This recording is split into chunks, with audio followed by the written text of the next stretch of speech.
Hello दोस्तों, आप सभी का स्वागत है आपका यूट्यूब चैनल मैथ में 12। दोस्तों, मैं हूं वीरवानी कुमार। आज आप लोग को गुणनखंड बताने वाले हैं। तो आइए हम बिन समय गवाए हुए सवाल को शुरू करते हैं। और सबसे पहले जो आपका सवाल रहेगा वो आपका पहला सवाल, यदि आपको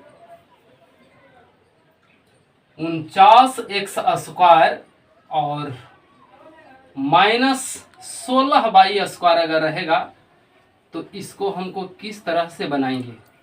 दोस्त, आपका 49x² -16y² है, इसका गुणनखंड निकालना है। तो सबसे पहले क्या करना है, इसके लिए आपको एक फार्मूला याद होगा। कौन सा फार्मूला? यदि a² - b² हो, यदि a² - b² हो तो इस का फार्मूला जो होता है a + b और इंटू a - b होता है। ये आपको याद रखना होगा।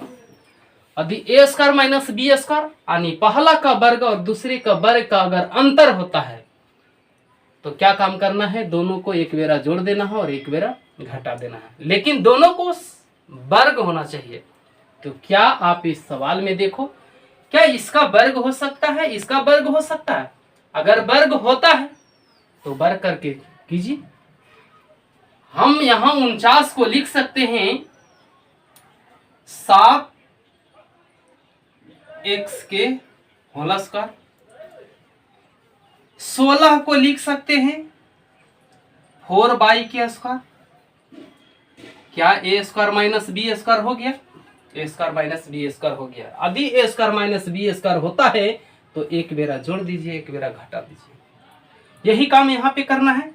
एक बेरा जोड़ दीजिए यानी 7x में यानी 4y को जोड़ देना है, और एक बेरा क्या होगा तो 7x में से 4y को घटा देना होगा। यही आपका गुणनखंड हो गया, है ना।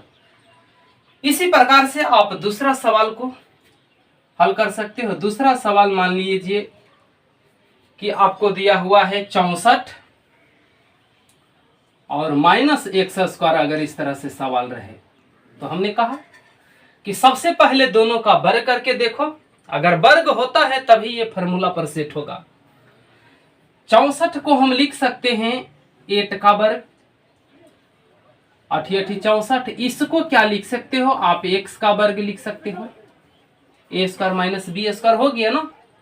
यदि a² - b² होता है तभी एक बेरा जोड़ना है, यानी 8 में एक बेरा x जुड़ जाएगा और एक बेरा क्या होगा, 8 में x घट जाएगा। यही आपका गुणनखंड हो गया 64 - x² का। इसी प्रकार से अगर सवाल तीसरा अगर सवाल दे दिया जाए y² - 121, यहां भी वही काम, इसका वर्ग कीजिए। हमने कहा था कि दोनों का वर्ग होना चाहिए। इसको y का वर्ग लिख सकते हैं, इसको क्या लिख सकते हैं 11 के वर्ग लिख सकते हैं। 11 के वर्ग करेंगे 121 हो जाएगा, जैसे हमने यहाँ सब में किया 64 के 8 का, है ना। तो अब देखिए यहाँ भी a² - b² हो रहा। तो a² - b² अगर होता है तो यहाँ भी क्या काम कीजिए, एक बेरा जोड़ दीजिए। बाई में एक बेरा 11 जुड़ जाएगा और एक बेरा क्या होगा, बाई में एक बेरा 11 घट जाएगा। यही आपका सवाल का जवाब है, यही आपका गुणनखंड है। तो अगर ये सवाल आपको अच्छा लगा है तो प्लीज लाइक, शेयर, कमेंट और सब्सक्राइब जरूर करके बताइए कि वीडियो कैसा लगा।